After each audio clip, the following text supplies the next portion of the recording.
It's still warm in the dining room, for now. Lunch is being served in the children's home in Leova, in western Moldova, but director Catalina Postica is worried about the winter. Energy and food prices are rising, and she fears for the children's well-being. It's a similar situation across the country. Moldova's pro-European administration is a thorn in Moscow's side, so Russia is wielding its most effective weapon, gas. Russia controls the breakaway region of Transnistria, where gas is used to produce electricity.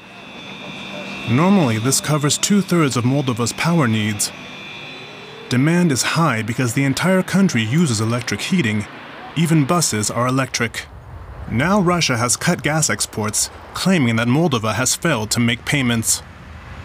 Never ever Gazprom has raised this issue of stop supplying because of not payment in term. Now, since August last year, then pro-European government is in office, we have paid absolutely all in time all our bill. The energy crisis is a threat to Moldova's existence. That's one reason why the president of the European Commission rushed to the Moldovan capital, Chisinau, to promise aid to the country. After all, Moldova is now an EU candidate. Winter is just around the corner, and it can be long and cold in Leova.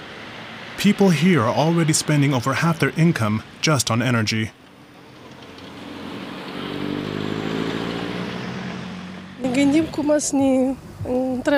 We've already received a gas bill. It seems way too high. I took out a bank loan and bought wood. This month, all of my income is going towards bills and the loan. Things are hard everywhere. We'll survive, but I'd hoped it would be easier. The situation is especially dire for the most vulnerable. The children here were raised in lower-income families and weren't provided the care they needed. Some have been victims of violence or abuse. Our job is to protect them and steer them down the right path. For many here, it's the first place where they feel safe and secure. I feel safer here than at home. It's so much better here.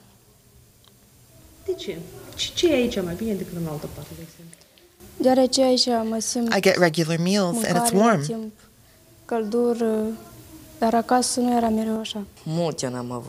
I don't have much at home, but I do here. It's way different here. I feel like I'm part of the family.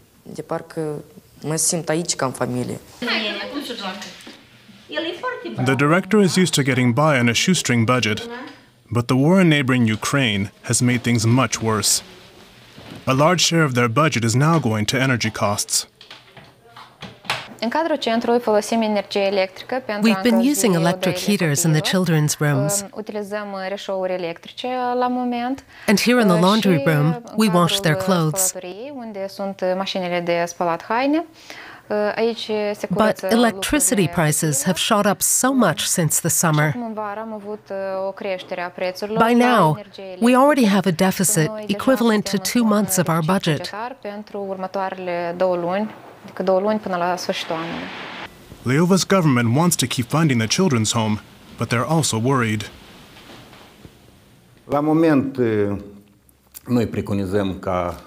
Right now, expenses have about doubled.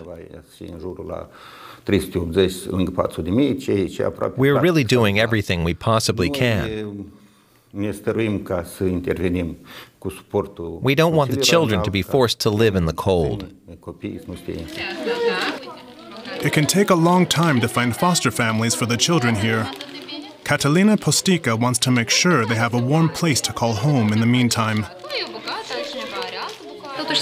We can only hope that we find solutions to get the high prices under control this year. For now, though, help seems a long way in coming.